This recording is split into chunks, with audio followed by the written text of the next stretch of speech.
Hi, this is Bobby at Powet Repair with a video that is probably not gonna say something new, definitely not groundbreaking. In fact, I think I've done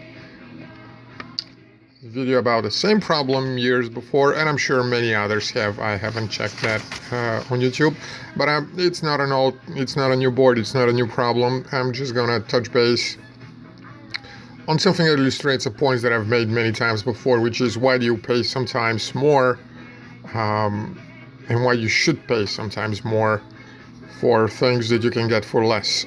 So we have that board, which is, actually we have two of them, BN44-00363, and customer bought that and sent us two boards. On the first one we found, this is the original board, this is their original board that they bought. Problem started, TV started to turn off by itself, blah blah blah blah blah, the usual stuff. And then in the package there was another board that had this piece of paper. This is the purchase board, probably out of China, I don't know where he got it from. Standby light is on, it has a steady red light, Samsung logo. Light is not on, steady sound. Now, as you know, or you should know, the problem with those boards comes from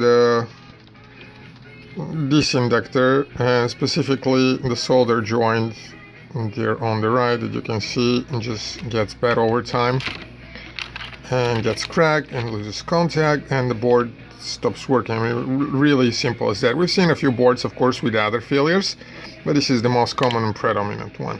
And you can see how this is detaching. And the original board had that problem seemingly taken care of. It's easy to see how this is the first board, the original. It's very easy to see that this has been resoldered, and many other solder joints around have been redone as well. So that board has been through this, and we thought there's going to be another problem. But if you look really close, let me see what the problem is here.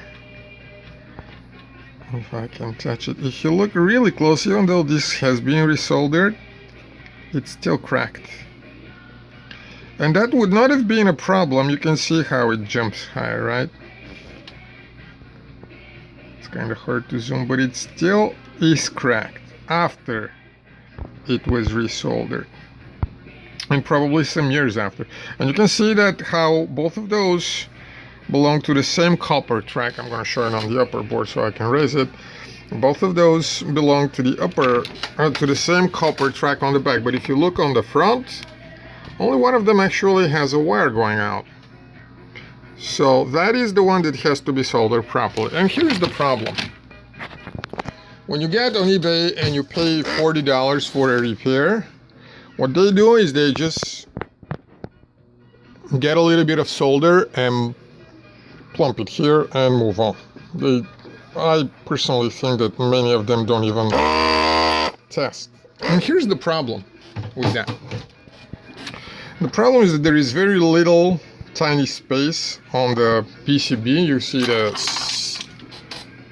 tin plated cover. This is copper underneath, and this is the, not tin, sorry, solder.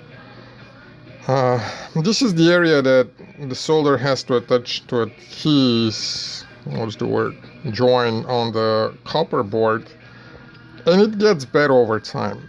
And you know, if you resolder it, that's gonna give it another 2 years of life, or 1 or 3 maybe, whatever, which if you're in the repair business is totally fine. But if you want to do it really fine, you're gonna take 1 minute of your time to scrape around, make that area bigger, and or when possible just bend this 90 degrees so that it has more area that is closer to the exposed area, and it's also closer to it because this way it's equally far. You can see that leg is equally far.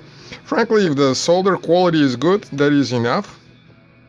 So that's another way of doing it. But if you want to be really safe and sure, you have to clean, make that pad larger, and possibly bend the leg and make a solder, and it's not gonna move for 10 years. This is what you would do, and this is the difference between somebody who really thinks and cares about what they do and whether they do it right, and somebody who does have seen a video like that on YouTube and says, oh, this is the problem, touch with a solder, drop of solder, and that's it. Return. Possibly not even test. So what you get what you pay for most of the time. Of course, price alone is not a guarantee. Go research with what people say. Get techies. But this goes. I can give so many other examples of the same thing all around me. There are boards that we receive every day that have been tried to be repaired. People just watching YouTube videos where somebody says, "Oh, it's extremely easy," and they believe that it's extremely easy because they don't know any better, and that is the problem. So, good luck with your repairs, and try to think about why stuff happens and how to make it better. Best of luck.